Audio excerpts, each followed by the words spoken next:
नमस्कार, मैं अंजलि मिश्रा, स्वागत है आप सभी का हमारे चैनल में। पहलगाम अटैक के बाद से मोदी सरकार लगातार जो है एक्शन मोड में नजर आ रही है और इस बीच एक बड़ी खबर सामने आ रही है। बांदीपुरा में सुरक्षा बलों ने लश्कर ए तैयबा के शीर्ष कमांडर अल्ताफ लाली को मार गिराया है। जी हां, बिल्कुल सही सुना आपने।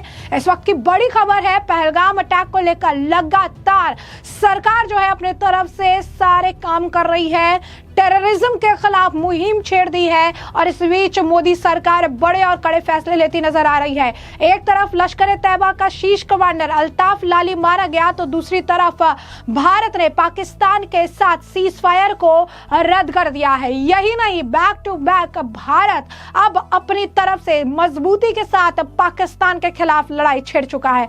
बता दें कि फॉरेन के जितने भी राजनायक थे उन सभी को पाकिस्तान के खिलाफ भारत ने सबूत प्रोवाइड किए हैं, जिन सबूतों के आधार पर अब अगर भारत पाकिस्तान के खिलाफ कोई एक्शन लेता है तो P5 के सारे देश भारत का समर्थन करते नजर आएंगे और ये पाकिस्तान की शामत आने जैसी है। इसी के साथ साथ कांग्रेस के नेता और LOP राहुल गांधी कश्मीर के लिए रवाना हो गए हैं, जिसके बाद तरह तरह के रिएक्शंस देखने के लिए मिल रहे हैं। लोग सवाल पूछ रहे हैं कि ज्यादातर लोग तो देश के अलग अलग राज्यों से मारे गए हैं और ऐसे में राहुल गांधी कश्मीर क्यों जा रहे हैं? क्या वहां पर एक पर्टिकुलर पर्सन से राहुल गांधी मुलाकात करने जा रहे हैं? क्या वहां पर भी जाकर राहुल गांधी अपनी राजनीति चमकाएंगे? ऐसे में पूरा माजरा क्या है, विस्तार से जानेंगे। सबसे पहले बात कर लेते हैं लश्कर ए तैयबा के कमांडर की। तो बांदीपुरा में सुरक्षा बलों ने लश्कर ए तैयबा के शीर्ष कमांडर अल्ताफ लाली को मार गिराया है। जम्मू कश्मीर के बांदीपुरा में आतंकवादियों और सुरक्षा बलों के बीच चल रही मुठभेड़ में जवानों ने आतंकी को मार गिराया है। मारा गया आतंकी लश्कर ए तैयबा का टॉप कमांडर अल्ताफ लाली बताया जा रहा है। अभियान के दौरान 2 जवान घायल भी हो गए, जिन्हें अस्पताल में भर्ती कराया गया है। यही नहीं, स्थानीय 2 आतंकी जो इन्वॉल्व थे उनकी घरों को भी जमीन जब्त करने का काम सरकार द्वारा किया गया है। वहीं दूसरी तरफ भारत सरकार पहलगाम आतंकी हमले के बाद पाकिस्तान के साथ 2021 के संघर्ष विराम सीज फायर रद्द समझौते को जो है रद्द कर चुकी है। इस संबंध में जल्द ही आधिकारिक घोषणा हो सकती है। यह फैसला पाकिस्तान की ओर से लगातार संघर्ष विराम उल्लंघन और सीमा पर आतंकी गतिविधियों के बढ़ते मामलों को देखते हुए लिया गया है। जानकारी के अनुसार पाकिस्तान आधारित आतंकी संगठन जैसे लश्कर ए तैयबा, जैश ए मोहम्मद और द रेसिस्टेंट फ्रंट की घुसपैठ जारी है और इस संगठनों की सक्रियता और निरंतर रेखा LOC और अंतर्राष्ट्रीय सीमा पर गोलीबारी की घटनाएं भारत की सुरक्षा के लिए गंभीर खतरा बन चुकी है। भारत का मानना है कि पाकिस्तान ने सीज फायर समझौते में किए गए वादों को निभाने में विफलता दिखाई। 2023 और 2024 के बीच पाकिस्तान द्वारा स्नाइपर अटैक और गोलीबारी की घटनाओं में इजाफा दर्ज किया गया। इससे साफ है पाकिस्तान का इरादा शांति बनाए रखने का कभी था ही नहीं, बल्कि सीमा पर अशांति फैलाने का है। सीमा पर गोलीबारी जारी है। हालांकि फरवरी 2021 में भारत और पाकिस्तान के बीच संघर्ष विराम समझौता हुआ, लेकिन इसके बावजूद पाक समर्थित आतंकी संगठन ने जम्मू कश्मीर में घुसपैठ बंद नहीं की। लश्कर ए तैयबा, जैश ए मोहम्मद और द रेसिस्टेंट फ्रंट जैसे संगठनों की गतिविधियां लगातार सामने आती रही। पाकिस्तान द्वारा सीमा पर फायरिंग और स्नाइपर अटैक जैसी घटना इस समझौता की खुली अवहेलना है और ऐसे में साफ तौर पर आपको बता दें कि सरकार ने दिल्ली में सर्वदलीय बैठक भी बुलाई है, जिसमें सभी दलों ने एकजुटता दिखाई है। इस बैठक के बाद केंद्रीय मंत्री किरण रिजिजू ने भी मीडिया से बातचीत की थी। कहा था कि पहलगाम में जो घटना हुई उसके बारे में रक्षा मंत्री ने CCS मीटिंग में जानकारी दी। सरकार द्वारा उठाए गए कदमों से भी अवगत कराया है। बेहद दुखद है, लेकिन कठोर कदम उठाने की मंशा भी जताई गई है। अगर भारत सरकार सीज फायर समझौता रद्द करती है तो यह पाकिस्तान के लिए अंतर्राष्ट्रीय स्तर पर बड़ा झटका होगा।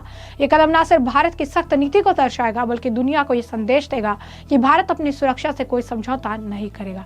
भारत ने विदेशी राजनयिकों के समक्ष भी अब साक्ष्य प्रस्तुत किए हैं, जिससे पता चलता है कि पाकिस्तान का आतंकवाद का केंद्र POK और रावलकोट में है। अब यदि भारत कार्रवाई करता है तो कोई आपत्ति नहीं होनी चाहिए। जम्मू कश्मीर के पहलगाम में हुए भीषण आतंकी हमले के बाद भारत सरकार ने पाकिस्तान के खिलाफ सख्त कूटनीतिक कदम उठाने शुरू कर दिए हैं। इस हमले में 25 भारतीय और 1 नेपाली नागरिक समेत कुल 26 लोगों की जान चली गई है, जबकि कई पर्यटक गंभीर रूप से घायल हुए हैं। लश्कर ए तैयबा से संबंधित संगठन TRF ने इस हमले की जिम्मेदारी ली है। आधे घंटे तक चली मीटिंग में हमले के बाद भारत ने अंतर्राष्ट्रीय मंच पर पाकिस्तान के आतंकी नेटवर्क को उजागर करने की रणनीति अपनाई। विदेश मंत्रालय ने अमेरिका, रूस, ब्रिटेन, यूरोपियन संघ, जापान, चीन, जर्मनी, फ्रांस, कतर और इटली सहित कई देशों के शीर्ष नागरिकों को साउथ ब्लॉक स्थित कार्यालय में बुलाकर हमले से जुड़ी विस्तृत जानकारी साझा की। इस ब्रीफिंग में G20 सदस्य देशों के राजदूतों को भी शामिल किया गया। उन्हें पाकिस्तान प्रायोजित आतंकवाद के सबूत से अवगत कराया गया। ये मीटिंग लगभग आधे घंटे तक चली थी। वहीं आपको बता दें कि भारत के समर्थन में लगातार जो है आवाज बुलंद हो रही है। भारत के समर्थन में लगातार जो है प्रतिक्रियाएं देखने के लिए मिल रही है। इस बीच आपको बता दें कि यूके के MP है बॉब ब्लैकमैन, उनका बयान है, क्या कुछ कह रहे हैं वो सुनिए। When terrorists strike, they strike at the heart of humanity, wherever they may be. This terrorist outrage, singling out people who are Hindu, and indeed I understand Christians as well, demonstrates these people have hatred for people because of their religion. They cannot be tolerated. I raised the issue today in the House of Commons. I've asked for a statement next week from the government to make sure we express not only our grief and our support for India, but also for the actions that India will need to take following this terrorist outrage. The sad reality is that we could see a rapid escalation. And from my personal perspective, obviously I express my condolences to the victims, to their families, and indeed to all Indians, wherever they may be, that have been so sorely affected. I had the opportunity 9 years ago now to visit Kashmir Valley, and it's forever etched on my mind about the beauty of the valley and the opportunity there is for tourism, provided security is paramount. So the reality is that these people seek to stop tourism. They seek to stop people visiting. And I know in India many people have had to go home from the valley when they were touring, and many other people have cancelled their visits. We cannot allow the terrorists to continue. So, from my personal perspective, let me say, I will strongly support whatever India does to pursue the terrorists and those that are backed the terrorists. Make sure they are brought to justice. If they can't be brought to justice, they must be eliminated. जैसा कि आपने Bob Blackman का बयान सुना, उन्होंने साफ तौर पर कहा है कि ये मेरा एक्सपेक्टेशन है कि जितने भी पॉलिटिकल पार्टीज है यूके में वो सभी एक साथ आएंगे, भारत सरकार को अपना समर्थन देंगे और जितनी भी ज़्यादा मिलिट्री एक्शन की ज़रूरत होगी उन सभी एक्शन को बढ़ावा जो है दिया जाएगा। वहीं इसी के साथ साथ आपको बता दें कि भारत ने पाकिस्तानी नागरिकों का वीज़ा सेवाओं को भी तत्काल प्रभाव से निलंबित कर दिया है, 48 घंटे के अंदर देश छोड़ने की बात कही है। इस बीच लोकसभा के विपक्ष के नेता और कांग्रेस सांसद राहुल गांधी दिल्ली एयरपोर्ट पहुंच चुके हैं।